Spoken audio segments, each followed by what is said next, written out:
end. The wait is over for the cultural grandeur. Karnagatha is a powerful play that delves into the multifaceted and often misunderstood character of Karna, one of the central figures of the Mahabharata. Through a series of dramatic and poignant episodes, the dance drama unravels Karna's inner struggles, his quest for identity, and his unwavering commitment to loyalty and honor, even in the face of adversity. Through intense confrontations, the play portrays Karna as a tragic hero whose life is marked by sacrifice, valor, and an unyielding adherence to dharma. The play raises profound questions about caste, identity, destiny, and the price of loyalty, making it a thought-provoking and emotionally stirring piece of theatre. The theatrical extravaganza emphasizes the duality of Karna's character, his nobility and his flaws, ultimately portraying him as one of the most human and relatable figures in Indian history. It's a privilege to present to you Karna Gatha, a dance drama that brings to life the epic tale of Karna, the unsung hero of Mahabharata. Witness the valiant warrior's journey marked by honor, loyalty, and sacrifice that will leave you breathless and inspired. Lights off, lights off, lights off, lights off.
एक दिन तुम्हें अपना परिचय दूंगा Arjun.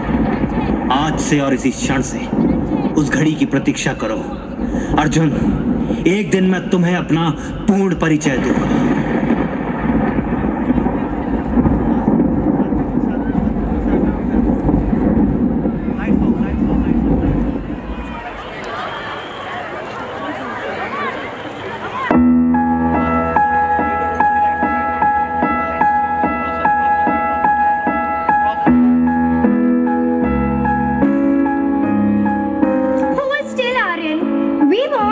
Just like the great warrior Karna today.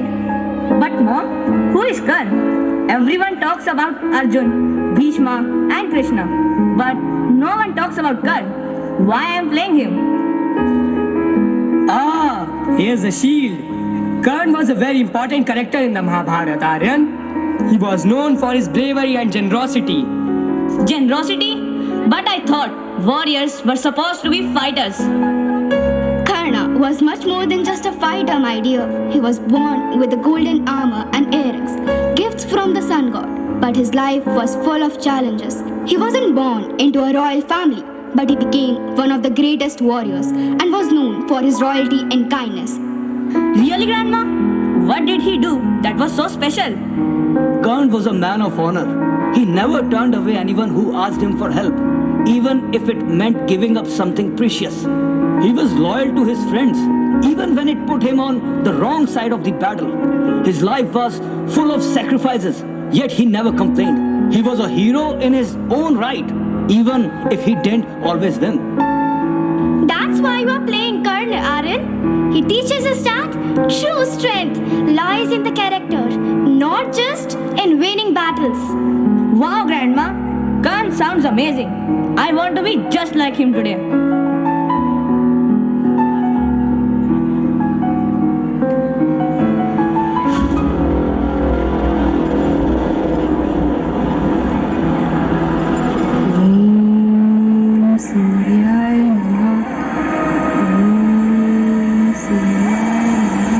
हे सूर्यदेव, मैं एक पुत्र का वरदान देता हूँ। ये पुत्र अजय होगा। ये दिव्य पुत्र मेरी तरह तेजस्वी, शक्तिशाली और पराक्रमी होगा। वो धर्म और वीरता का प्रतीक बनेगा। उसकी पहचान उसके कानों में कुंडल और उसके शरीर पर कवच से होगी।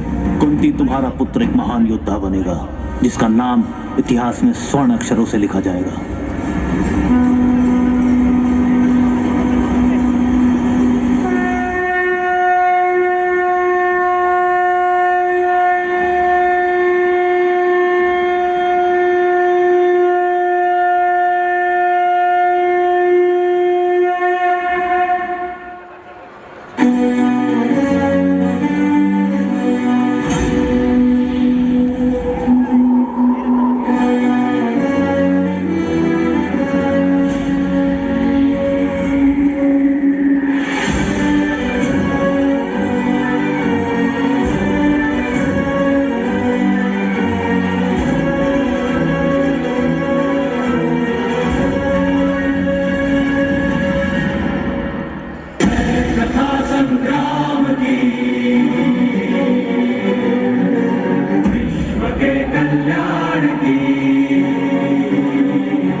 मुझे कठोर निर्णय लेना पड़ रहा है। तुम मेरे जीवन का सबसे अनमोल उपहार हो, लेकिन मैं तुम्हें पालने का अधिकार नहीं रखती। हे भगवान, मेरी इस भूल को एक क्षमा करना और इस बच्चे की रक्षा करना।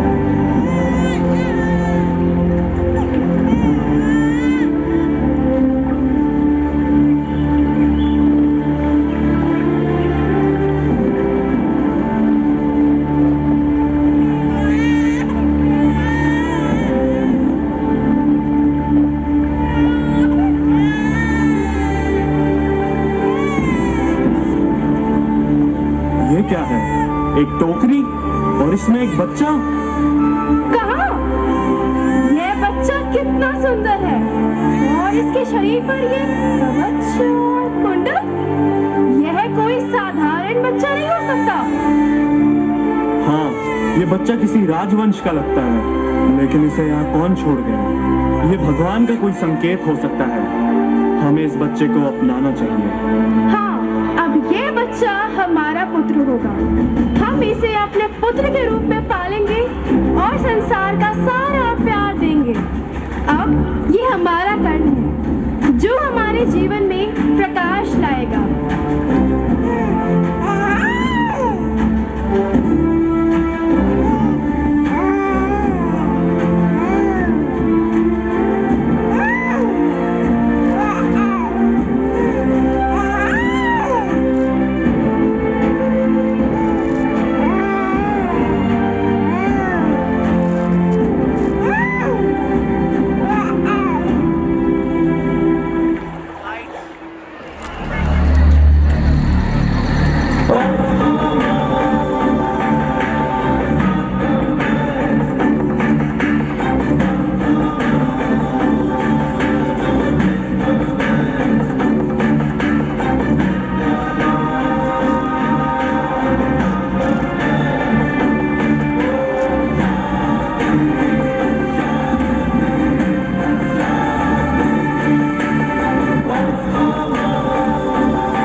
अच्छे से अभ्यास करो।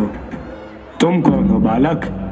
हे गुरु द्रोणाचार्य, मैं कर्ण आपके चरणों में प्रणाम करता हूँ। मैं यहाँ युद्ध विद्या की कला सीखने आया हूँ। कृपया मुझे अपना शिष्य बना लीजिए। उठो बालक, तुम कौन हो? तुम्हारा जन्म किस कुल में हुआ है? हे गुरु, मेरा जन्म एक साधारण कुल में हुआ है और मेरे पिता सारथी हैं। एक सारथी का पुत्र? तुम यहाँ क्या करने आए हो बालक? मैं क्षत्रियों को, राजाओं को और योद्धाओं को विद्या सिखाता हूँ बालक। एक सारथी का पुत्र इस विद्या के योग्य नहीं है। हे गुरुदेव, मैं यहाँ युद्ध कौशल सीखने आया हूँ। मेरी जाति और कुल का आपकी शिक्षा पर कोई प्रभाव नहीं पड़ना चाहिए। कृपया मुझे एक अवसर दें। हे गुरु द्रोण, ये कैसे संभव है?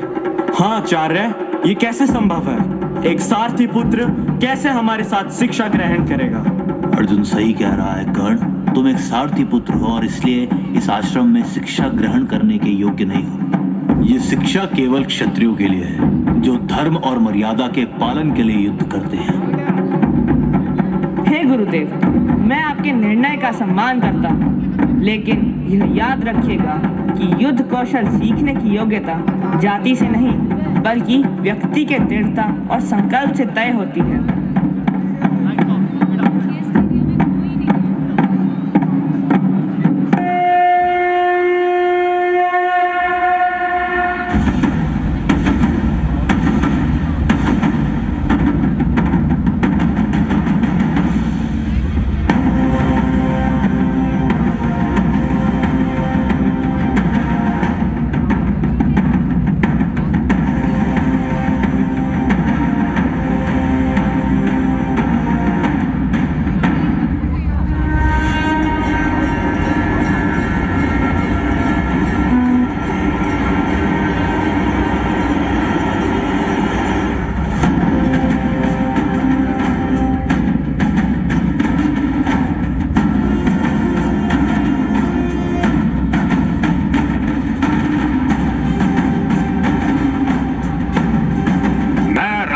आचार्य द्रोणाचार्य, हस्तिनापुर के श्रेष्ठ पुरुष पितामह भीष्म तथा बालक धृतराष्ट्र के सौजन्य से इस रंगशाला में योद्धाओं के महापर्व के सम्मान दिवस की घोषणा करता हूँ। ऐसा कोई नहीं है जो अर्जुन को ना जानता।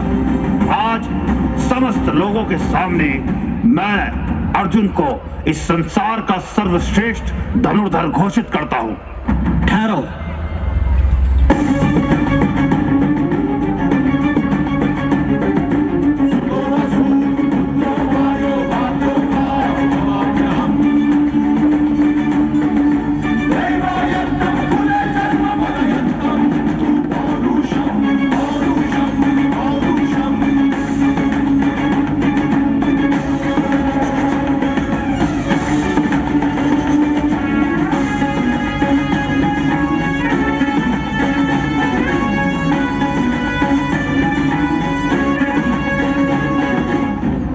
तुम्हें चुनौती देता हूं अर्जुन।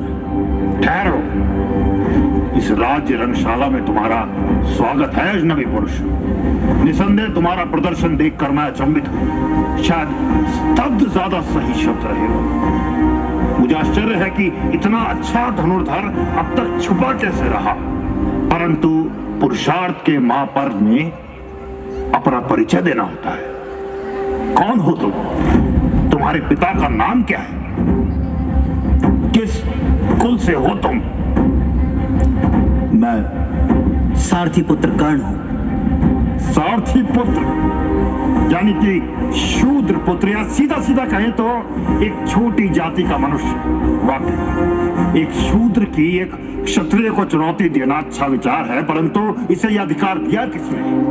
मैं अपनी इच्छा से यहाँ आया हूँ। अपनी इच्छाओं पर काबू करना सीख मूर्ख बालक, और जाकर किसी गांव के अखाड़े में अपना यह पराक्रम दिखा। रुको, ये सब क्या हो रहा है? एक योद्धा का अपमान कर आपने ठीक नहीं किया गुरुदेव। मौन रहो दुर्योधन। नहीं, मैं मौन नहीं रहूंगा। मेरे मौन रहने से यहाँ कुछ परिवर्तित नहीं हो जाएगा। आचार्य ने इस वीर का अपमान किया है। मूर्खता मत करो दुर्योधन, तुम्हें कोई अधिकार नहीं है। मुझे अधिकार है। अगर कोई गुरु गलत करता है तो शिष्य को पूरा अधिकार है कि उसकी भूल को इंगित करे। मैं आपसे न्याय मांगता हूँ महाराज। महाराज को धर्म शास्त्र बदलने का कोई अधिकार नहीं है। कर्ण की ये चुनौती स्वीकार नहीं की जा सकती, क्योंकि ये जगमानी बात है। कर्ण शूद्र है और अर्जुन एक क्षत्रिय है। तो मत कहिए कि अर्जुन सर्वश्रेष्ठ है। हाँ, क्षत्रियों में हो सकता है, पर उस पर भी अब संदेह लग चुका है। आगे बढ़ो अर्जुन, इस चुनौती को स्वीकारो। तुम एक शूद्र हो, शूद्र, और मैं हूँ गुरु द्रोण का शिष्य, संसार का सबसे बड़ा योद्धा। यह है मेरा परिचय। दूंगा, एक दिन तुम्हें अपना परिचय दूंगा अर्जुन। आज से और इसी क्षण से उस घड़ी की प्रतीक्षा करो अर्जुन। एक दिन मैं तुम्हें अपना पूर्ण परिचय दूंगा।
कुछ अधिक ही चिंतित लग रहे हैं। क्या हुआ?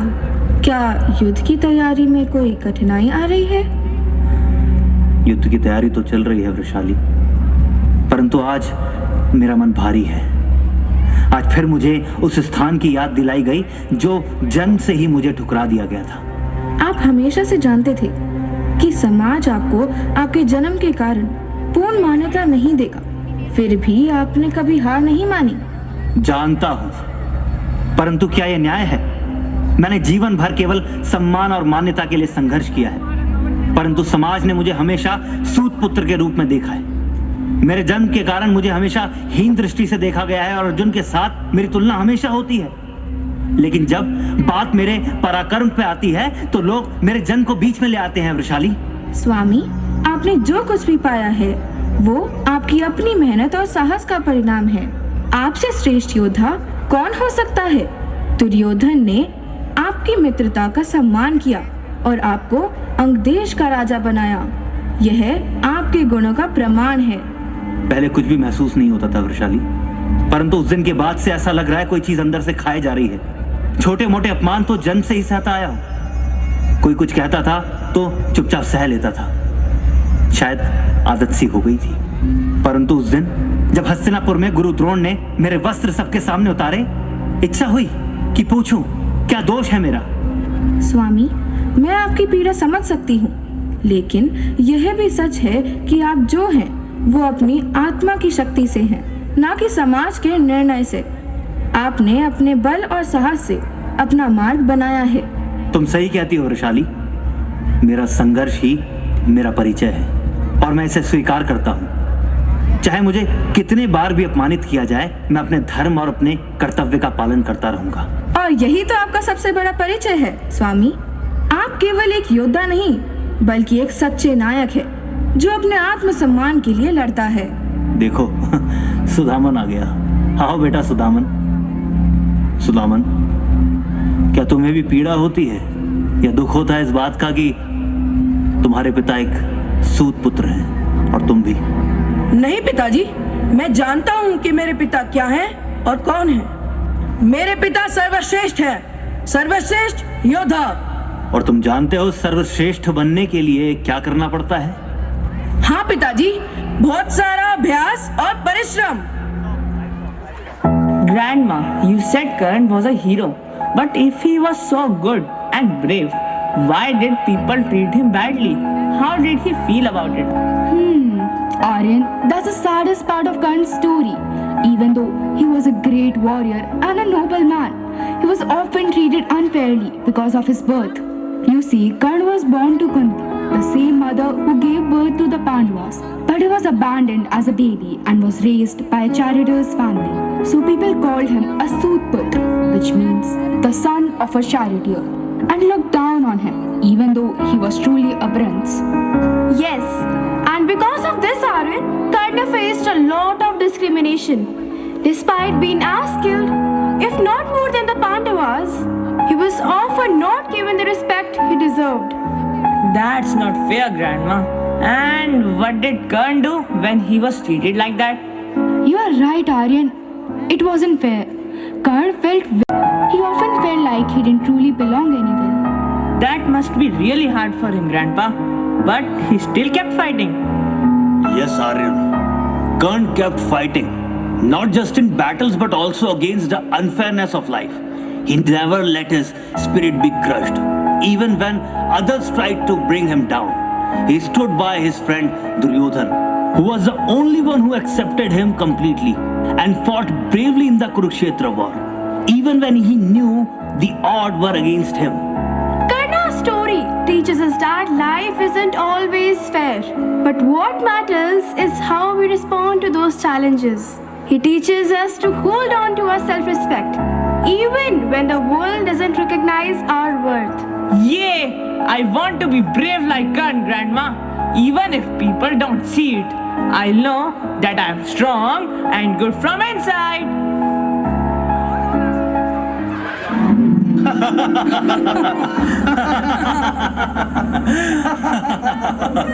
असहाय प्रतीत होते हो। देखो देखो देखो।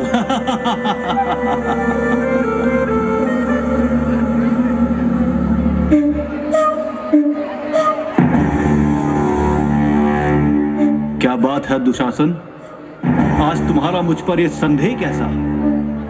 संदेह नहीं, बल्कि जानना चाहता हूँ कि आपने कर्ण को अंगदेश का राजा क्यों बनाया। तुम सब क्या जानो मैंने क्या खोल निकाला है। वो एक सारथी पुत्र नहीं, अंगारा है अंगारा। वो अकेला ही काफी है पांडवों की चिता को अग्नि देने के लिए। क्या आप उसे मूर्ख समझते हैं कि वो आपके इशारों पर नाचता रहेगा? मेरे भाई, तुम अभी ऐसे लोगों को नहीं जानते। सिद्धांत, वचन, मित्रता, ये ऐसे शब्द हैं जो हमारे तुम्हारे लिए उतने मायने नहीं रखते, लेकिन ये मर जाएंगे लेकिन अपने वचन से पीछे नहीं हटेंगे। कर्ण, तुम आ गए। तुम हमेशा मेरे साथ खड़े रहे, इसके लिए मैं तुम्हारा आभारी हूं। दुर्योधन, तुम्हारी मित्रता ने मुझे हमेशा शक्ति दी। जब सबने मुझे ठुकरा दिया तब तुमने मुझे गले लगाया। तुमने मुझे हमेशा महसूस कराया कि मैं अकेला नहीं हूं। कर्ण, मित्रता का मतलब केवल साथ देना नहीं होता, बल्कि एक दूसरे का सहारा बनना भी है। एक दूसरे के लिए हमेशा खड़े रहेंगे, चाहे कुछ भी हो। हाँ, यही हमारी सबसे बड़ी विजय है। तुम्हारी मित्रता और तुम्हारे समर्थन के बिना मैं कुछ भी नहीं हूं, दुर्योधन।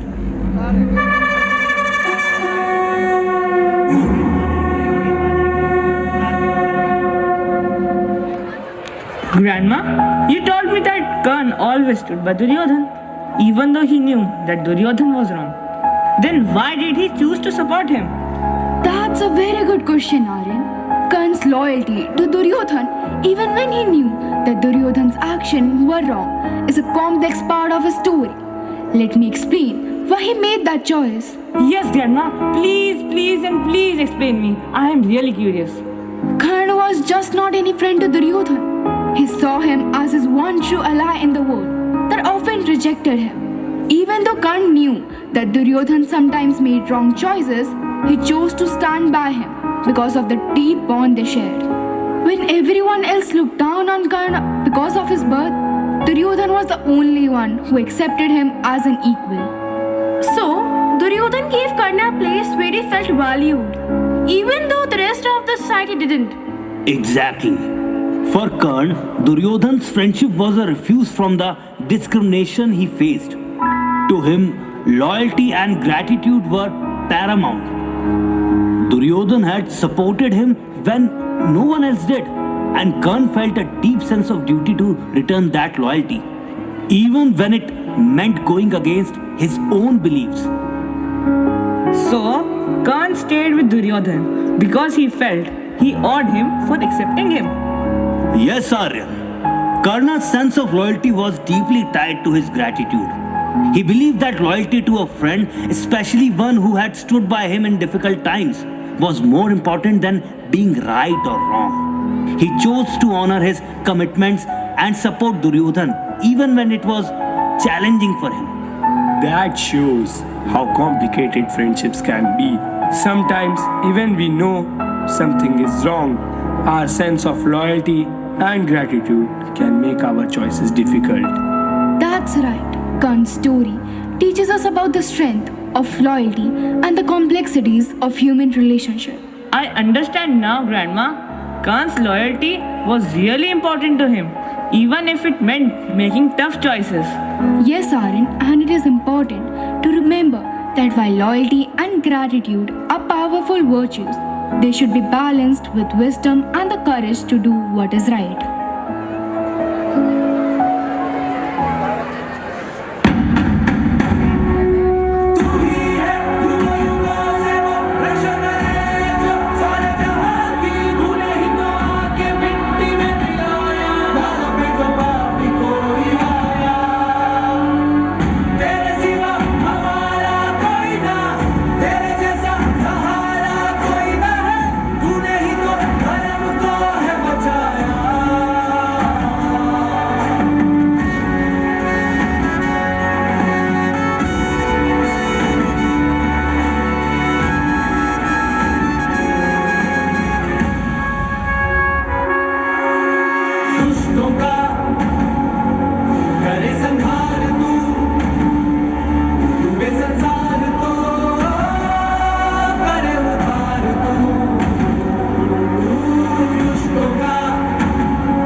बार घूमकर उसी जगह वापस आ रहे हैं। समझने की चेष्टा करो दुर्योधन, उनके या तुम्हारे हित से बड़ा समाज का हित है। न्याय का आधार हस्तिनापुर के प्रजाजनों का हित होगा, ना कि तुम्हारा या उनका।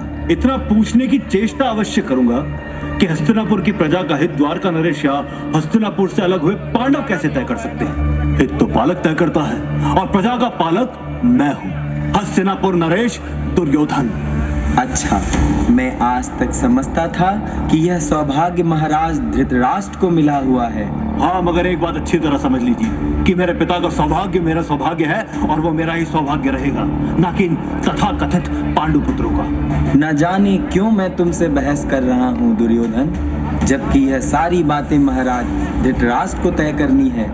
महाराज, आप अच्छी तरह से सोच विचार कर निर्णय लें और पांडवों को निश्चितता प्रदान करें कि उनके साथ अन्याय नहीं होगा।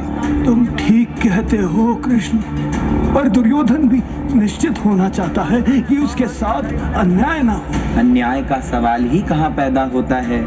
राज्य तो पहले ही बट चुका था।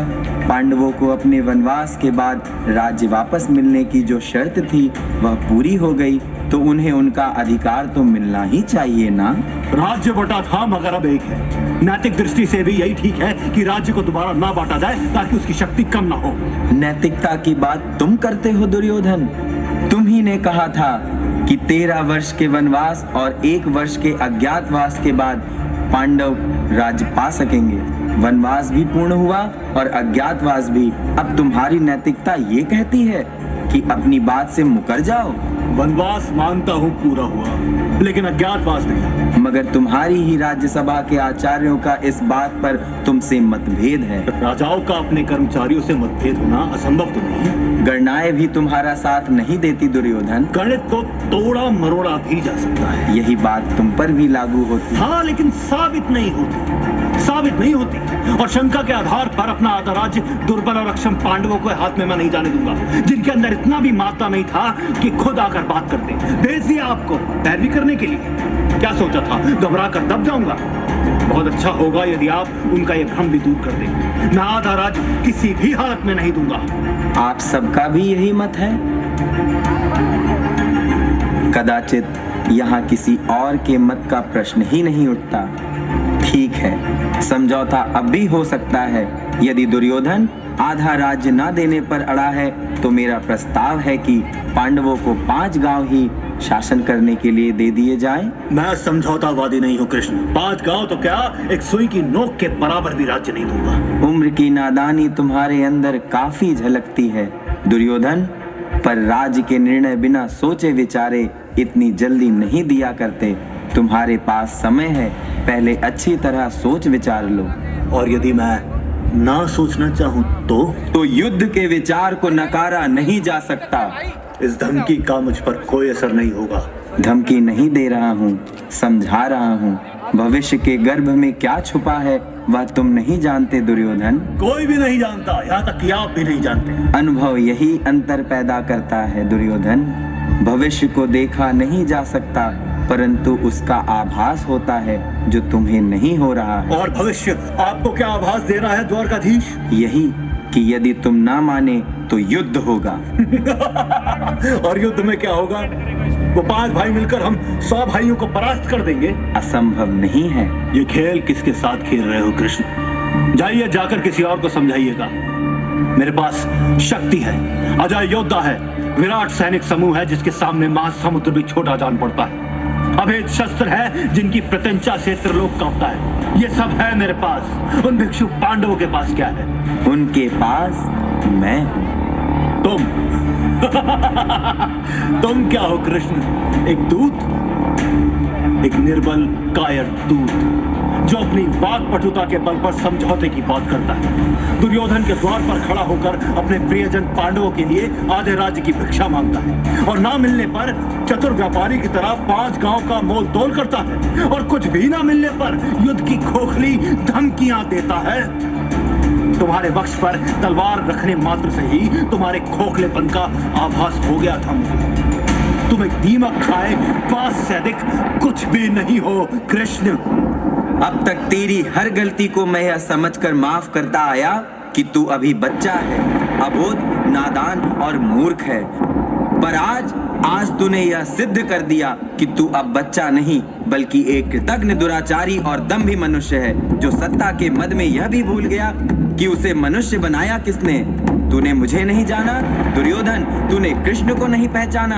आज अपनी आंखें खोल और मुझे जान।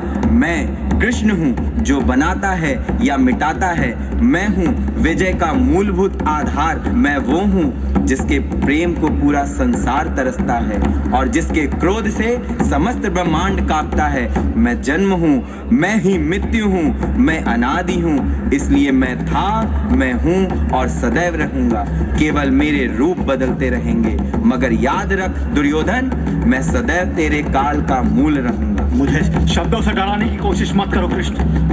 ठीक है दुर्योधन, तेरी यही इच्छा है तो सुन। हस्तिनापुर की इस राज्यसभा में मैं महायुद्ध की घोषणा करता हूँ। पांडवों और कौरवों के बीच लड़ा जाने वाला यह युद्ध कुरुक्षेत्र की भूमि पर लड़ा जाएगा। यह धर्म युद्ध होगा, परंतु इसके परिणाम इतने विभत्स होंगे कि तू उसकी कल्पना भी नहीं कर सकता। प्रलय आएगी, हथियारों की प्रचंड टंकार समूचे मानव समाज को मथ डालेगी, मगर अमृत नहीं होगा। मिलेगा तो सिर्फ काला कसैला बदबूदार विष। चारों दिशाएं इस विष में धंस गलते हुए लोगों की चीखों से थरथराएगी। जीवन देने वाले हाथों से सिर्फ मृत्युदान होगा, और मृत्यु भी कैसी? घायल तड़पेंगे, छटपटाएंगे, अपने शरीर को नमक के ढेर में पड़ी जौ की तरह गलते देख मृत्यु की कामना करेंगे। पर मृत्यु केवल भाग्यवानों को ही नसीब होगी। दमन की पिपासा धधकेगी, आदमी आदमी ना रहकर नर पशु हो जाएगा। वो नर पशु जो सिर्फ इतना जानता है कि मार दो, अन्यथा कोई तुम्हें मार देगा। ये वह समय होगा जब भाई भाई के खून के प्यासे होंगे। सुरा की जगह संबंधियों और मित्रों का रक्तपान होगा। सारे सिद्धांत धाराशायी होंगे। एक नए वर्ग का जन्म होगा जो दुर्बल की दुर्बलता को चपाकर अपनी भूख शांत करेगा। काल अकाल बनकर छाएगा। आतंक दुर्योधन, आतंक। न जाने किस वक्त दूध पीते बच्चे के मुंह से लगा हुआ ऊर चिथड़े हो जाए। न जाने किस क्षण माँ की गर्भ में पलता भ्रूण नीरे मांस के लोथड़े में बदल जाएगा। धरती का हर कोण जागेगा। घृणा का मवार स्वार्थ के फोड़े से निरंकुश हो उठेंगे। ब्रह्मास्त्र चलेंगे, ज्वालामुखी फटेंगे। भीषण गर्मी से तप्त लावे में समूचा संसार डूब जाएगा। आकाश के वक्ष से लहू टपकेगा और भूमि शवों से पट जाएगी, और फिर सब समाप्त होगा। बचेगा तो केवल डरावना सन्नाटा और लाशों की सड़ान। हाँ दुर्योधन, अब यह युद्ध होगा। हाँ दुर्योधन, अब ये युद्ध होगा।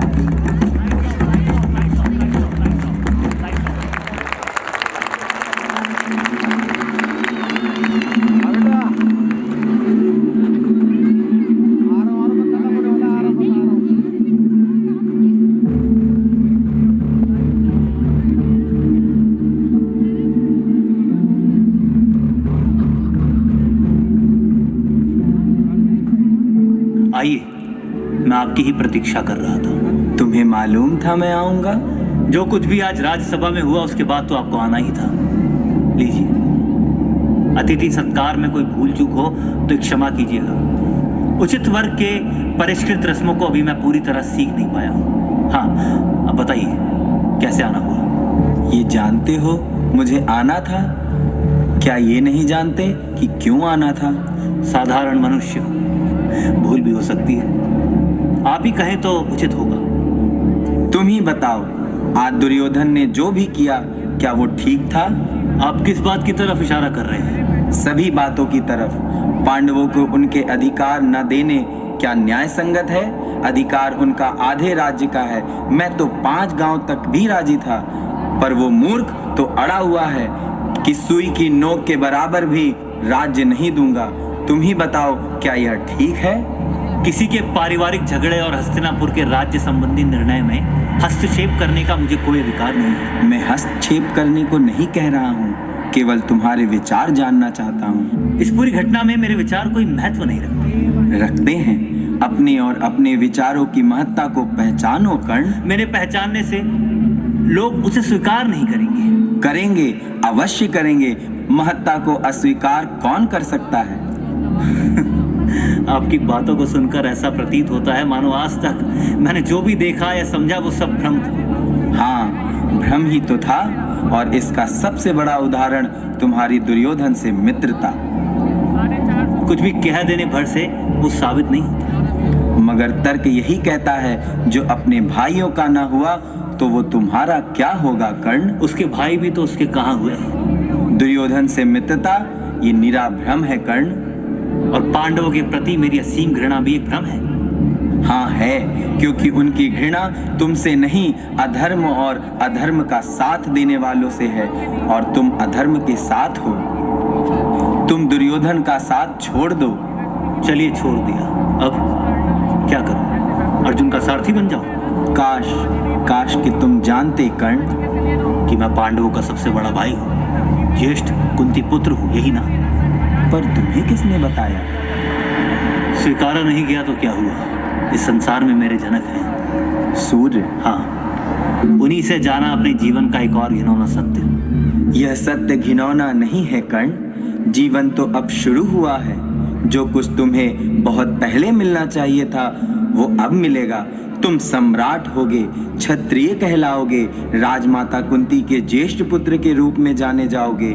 संसार मानेगा कि तुम पांडवों में सर्वश्रेष्ठ हो। मैं जानता हूँ तुमने बहुत दुख, बहुत यातनाएं झेली हैं, क्या क्या नहीं हुआ तुम्हारे साथ, परंतु सत्य भी आखिर कब तक छुपता? ये सत्य आज ही क्यों सामने आया?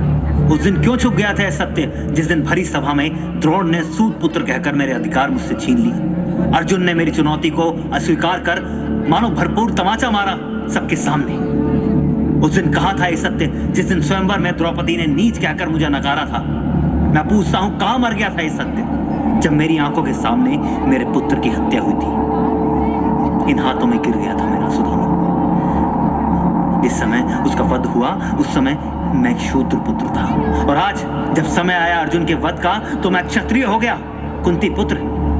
जाइए कृष्ण, शायद हम दोनों ही एक दूसरे का समय बर्बाद कर रहे हैं। ठहरो, जरा सोचो। सभा में आपने सच कहा था, युद्ध होगा। सोच विचार का अब समय नहीं रहा, क्योंकि युद्ध शुरू हो चुका है। प्रणाम।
आइए, सूत के घर में आपका स्वागत है, बैठिए। अचरज होता होगा, मैं क्यों आई? हाँ, नहीं शायद होता भी है। कैसे हो? ठीक हूँ, मतलब जैसा भी हूँ आपके सामने हूँ। पहली बार आई है ना आप? हाँ, तो क्या सेवा करूँ आपकी? रात काफी हो चली है, सेवक तो सारे सो गए हैं। हाँ, रात वाकई हो चली है। आप जल ग्रहण करेंगी? नहीं, मैं बहुत भीग कर आई हूँ, माने प्यास नहीं है। कुछ कहना चाहती हैं? मैं तुमसे मिलने आई हूँ। जानता हूँ। तुमसे कुछ बात करनी थी। कृष्ण की बुआ यदि कृष्ण का संदेश लाई हैं तो निराश करने के लिए क्षमा चाहूंगा। उन्हें मैं अपना जवाब दे चुका हूँ। मुझसे इस तरह शब्दों को ओढ़कर बात मत करो। मैं तुमसे मिलने आई हूँ। क्यों आई आप यहाँ? मैंने कहा ना, तुमसे मिलने। हाँ, मगर क्यों? क्योंकि एक माँ को अपने पुत्र से मिलने का अधिकार है। माँ को? हाँ, माँ को। क्या थी मेरी गलती? क्या भूल थी? क्या दोष था मेरा? जिसने पाला उसी को माँ माना, मगर तुम्हारा स्पर्श?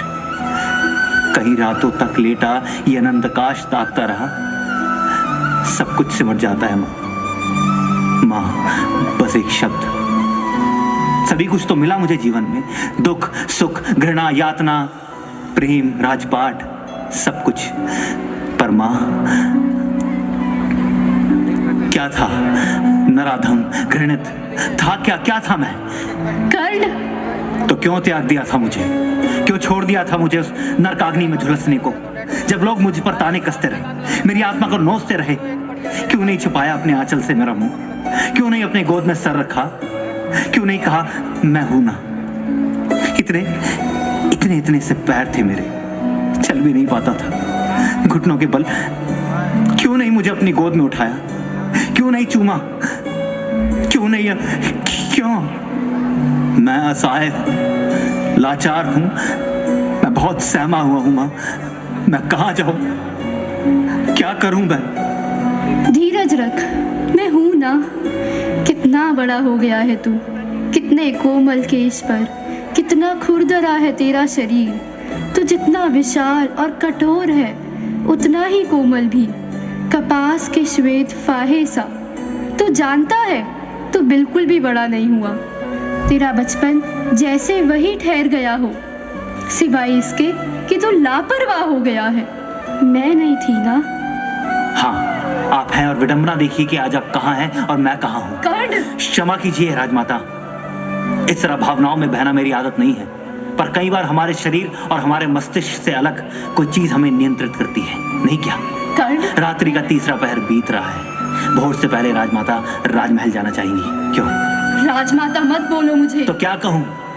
हाँ, ये शायद आप भी नहीं जानती। इस तरह मुझे अपमानित मत करो पुत्र। अपमानित? जो स्वयं जीवन भर अपमान में जिया, वो किसी को क्या अपमानित करेगा? अपमान को जानकर अपमानित करना बहुत मुश्किल है। काश आप ये बात समझ पाती राजमाता। बहुत समझदार हो गया है ना तू। अपमान, दुख, यातना सिर्फ तुमने ही तो सहा है। सत्य जानकर ही तिलमिला उठे हो। और मेरा क्या, जिसने इस सत्य को जना और फिर अपने ही हाथों से उसे मृत्यु की कोख में डाल दिया, किसी से कह भी ना पाए। तुम्हें क्या लगता है, तुम्हें लहरों में बहाकर मैंने क्या महसूस किया होगा? मुक्ति? जिस बच्चे को मैंने 9 महीने गर्भ में सहेजा, जिसे मैंने जना, जिसे मैंने जीवन दिया, उसे मृत्यु को सौंपकर क्या मैंने मुक्ति महसूस की होगी?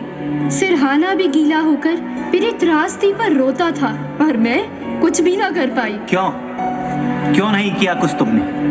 क्यों नहीं कहा कुछ? क्योंकि मैं स्त्री हूँ। हाँ, बस यही फर्क रह गया कि तुम एक स्त्री बनी रही, माँ बनने की कोशिश कभी नहीं की तुमने। माँ कर्ण, ये समाज मुझे कभी नहीं स्वीकारता। क्यों नहीं स्वीकारता? तुम नहीं जानते कि समाज कितना निष्ठुर है। ये समाज क्या है? आप और मैं? मान्यता हम ही देते हैं। दरअसल मान्यता तो आपने अपने मन से मुझे कभी दी ही नहीं। ये झूठ को बरसात में भीग कर मुझे पुत्र कहने चली आई। ये प्रेम अचानक क्यों फूटा? जब अपनी वेदना को आज तक छुपाया तो अब क्यों कहने चली आई मुझे अपनी त्रासदी? हाँ, यदि मैं आज भी ना आती तो विनाश होता। भाई भाई की ही हत्या करने के लिए रण में उतर जाते। यदि मैं युद्ध में ना भी जाऊं तो भी वहां भाई भाई की ही हत्या कर रहे हैं। आपके यहाँ आज आ जाने से ये विनाश नहीं रुकेगा, क्योंकि विनाश स्वार्थों की नींव पर खड़ा है और शांति के लिए कोई भी अपने स्वार्थों को त्यागने के लिए तैयार नहीं है। जाइए, जाकर विश्राम कीजिए। सुबह आपको आपके पुत्रों का रण तिलक भी करना होगा। तो तुमने निश्चय कर लिया? हाँ। जो बीता उसे भुलाया नहीं जा सकता। नहीं, कभी नहीं। अर्जुन और मुझ में से कोई एक ही जीवित बचेगा। इतने में ही संतोष कर लो माँ। संसार जानता है कि तुम 5 पुत्रों की माँ हो और वो तुम सदैव रहोगी। संतोष तो संसार को होगा, मगर पुत्र तो मैं ही कहूंगी। माँ, युद्ध में जाने से पहले क्या मुझे तुम्हारे आशीर्वाद तक का अधिकार नहीं है? कर्ण,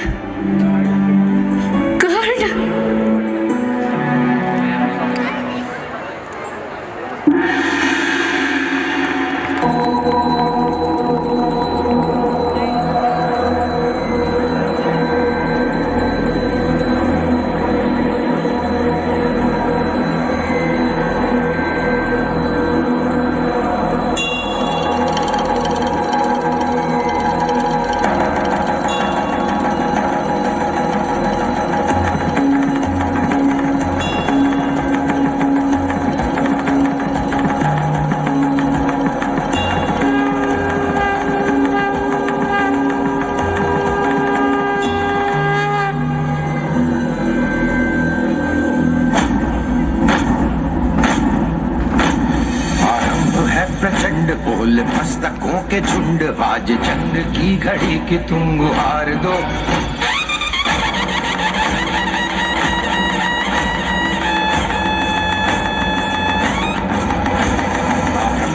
प्रचंड बोल मस्तकों के झुंड, आज जंग की घड़ी की तुम गुहार दो। आन बान शान या की जान का हो दान, आज एक धनुष के बाण पे उतार दो। प्रचंड बोल मस्तकों के झुंड, आज जंग की घड़ी की तुम गुहार दो। आन बान शान या की जान का हो दान, आज एक धनुष के बाण पे उतार दो। आरंभ है प्रचंड।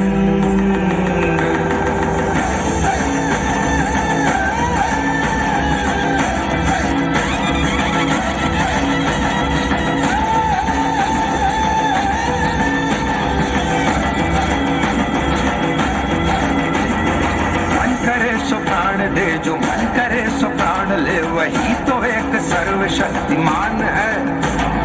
मन करे सो प्राण दे जो मन करे सो प्राण ले, वही तो एक सर्वशक्तिमान है। कृष्ण की पुकार है ये भागवत का सार है, कि युद्ध ही तो वीर का प्रमाण है। कौरवों की भीड़ हो या पांडवों का नीड़ हो, जो लड़ सका है वो ही तो महान है। जीत की हवस नहीं, किसी पे कोई वश नहीं, क्या जिंदगी है ठोकरों पे मार दो। मौत अंत है नहीं तो मौत से भी क्यों डरे, ये जाके आसमान में दहाड़ दो। आरंभ है प्रचंड बोल मस्तकों के झुंड, आज जंग की घड़ी की तुम गुहार दो। आन बान शान या की जान का हो दान, आज एक धनुष के बाण पे उतार दो। आरंभ है प्रचंड।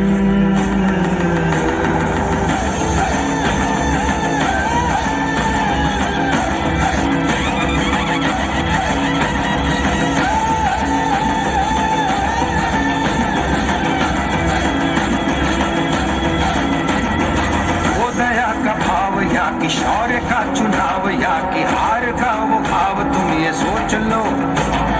वो दया का भाव या कि शौर्य का चुनाव, या कि हार का वो भाव, तुम ये सोच लो। या कि पूरे भाल पर जला रहे विजय का लाल लाल ये गुलाल, तुम ये सोच लो। रंग केसरी हो या मृदंग केसरी हो, या कि केसरी हो ताल, तुम ये सोच लो। प्रचंड बोल मस्तकों के झुंड,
अर्जुन।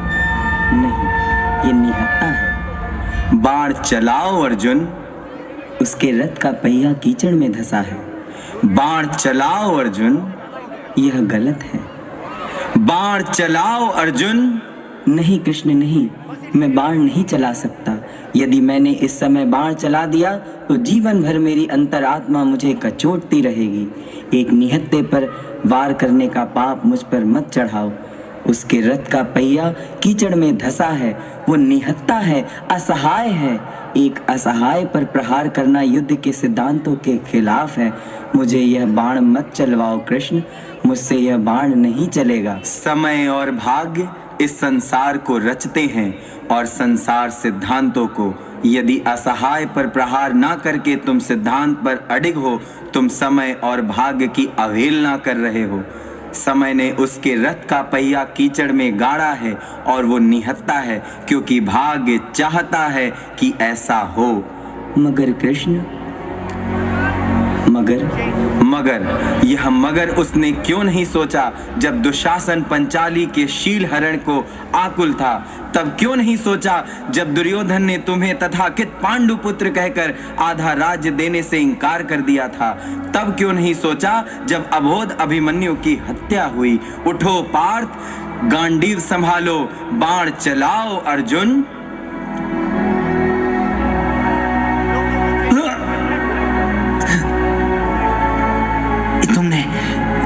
मेरे साथ क्या किया कृष्ण? तुमने मेरे साथ ऐसा क्यों किया? मैंने तुम्हारे साथ ऐसा कुछ भी नहीं किया। यह तुम्हारी नियति थी। अधर्म का अंत यही होता है कर्ण, और तुम अधर्म के साथ थे। अधर्म? ये धर्म और अधर्म क्या होता है कृष्ण? जो मैंने किया वो तुम्हारा धर्म था, और जो तुमने किया वो मेरा धर्म। फिर क्या धर्म और कैसा धर्म? जवाब दो कृष्ण, तुमने ऐसा क्यों किया? क्योंकि यह मेरा युद्ध धर्म था। ये युद्ध था? युद्ध क्या था कृष्ण? यह धर्म युद्ध था। धर्म युद्ध? कृष्ण, बहुत गुना तो जाना कि यह युद्ध क्या था। ये दो विचारधाराओं का युद्ध था। ये दो विचारधाराओं के राज्य की स्थापना का युद्ध था। क्योंकि तुम अपनी विचारधारा का राज्य स्थापित करना चाहते थे और दुर्योधन अपनी विचारधारा का।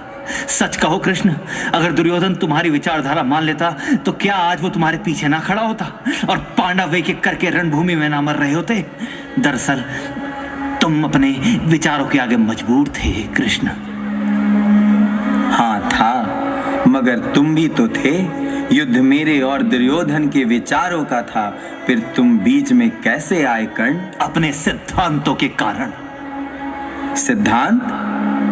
सिद्धांत ही तो विचार होते हैं। नहीं कृष्ण, सिद्धांत अड़िग रहते हैं और विचार बदल जाते हैं। पर यहाँ रण क्षेत्र में तुम्हें देखकर ये महसूस हुआ कि कुछ लोग सिद्धांत भी बदल जाते हैं। अपनी लालसा को शांत करने के लिए क्या क्या नहीं किया कृष्ण।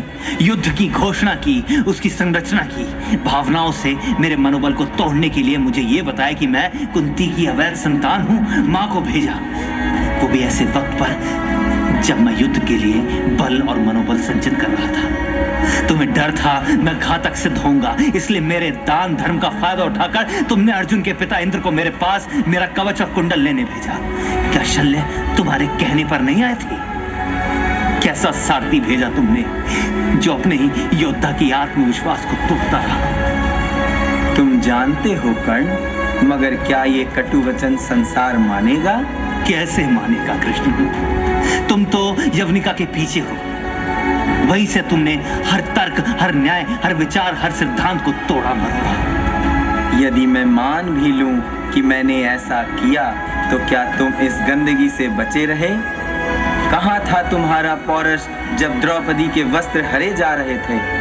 तब क्यों नहीं बोले जब दुर्योधन ने पांडवों के साथ अन्याय किया? क्यों दिया साथ जब अबोध अभिमन्यु की हत्या दिग्गज महारथियों ने मिलकर की? नहीं कर्ण, यदि आरोप मुझ पर है तो तुम भी इससे बचे नहीं। इतना तो तुम भी मानते ही हो कि तुमने बुरा किया कृष्ण, बुरा किया। फिर भी तुम्ही को क्यों पूजा जाएगा कृष्ण?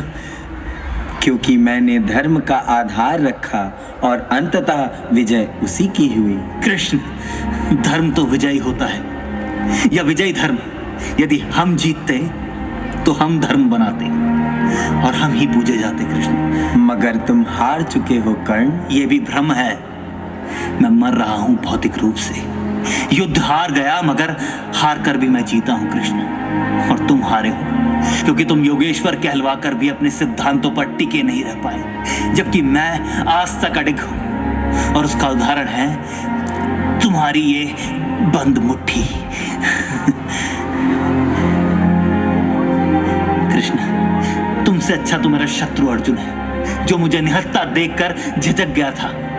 मगर तुम नहीं झिझके कृष्ण, तुम नहीं झिझके। लेकिन लगता है मैं जीत कर भी हार गया। कर्ण, हाँ कृष्ण, मेरा युद्ध था क्या? मेरे व्यक्तित्व का युद्ध, मेरे अधिकारों का युद्ध, मेरे जन्म का युद्ध। और जब मैं मर रहा हूं कृष्ण, तो इस युद्ध का क्या अर्थ है? कृष्ण, मैं मर रहा हूं।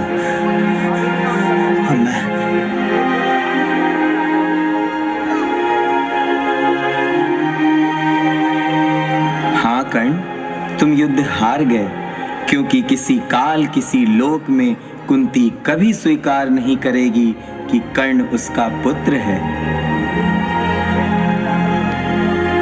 मारा गया संसार का श्रेष्ठतम योद्धा, दानवीर, महारथी मारा गया। हाँ, मेरा पुत्र कर्ण मारा गया।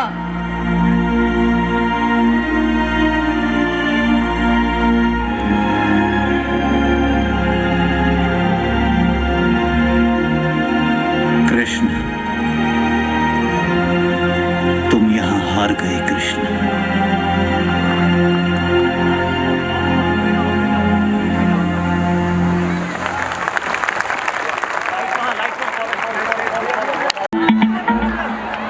Essential to balance it with wisdom and courage to do what is right.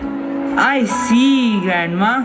So being loyal and strong is important, but we also need to make good choices. That's right, Aryan. And remember, every story has its lessons. Karn's life is a reminder that even heroes have their struggles.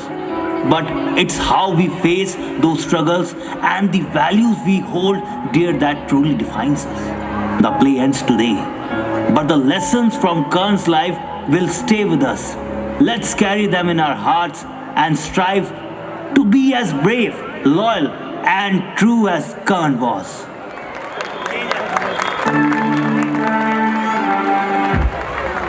All participants and facilitators are requested to get on the stage for the grand finale.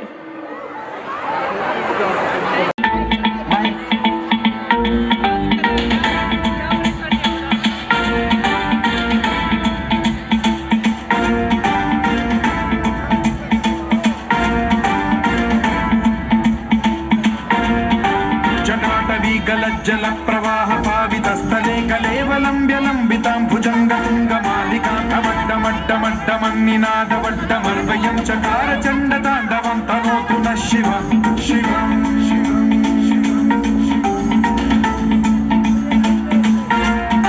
जटाकटाह सम्भ्रम भ्रमन्निलिम्ब निर्झरी विलोल वीचि Vallari विराजमान मूर्धनि ठगट्ठगट्ठगज्ज्वलल्ललाट पट्टपावके किशोर चन्द्रशेखरे रति प्रतिक्षणं मम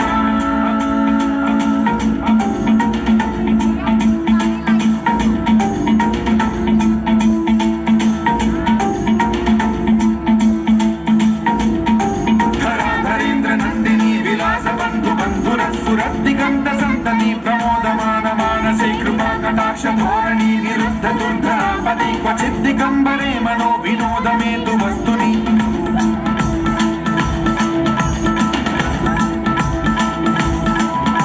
जटाभुजंग पिंगल सुरत् प्रणामणि प्रभा कदम्ब कुंकुमद्रव प्रलिप्त दिग्वधूमुखे मदान्ध सिन्धुरस्सुरत्व उत्तरीय मेधुरे मनो विनोदमद्भुतं बिभर्तु भूत भर्तरि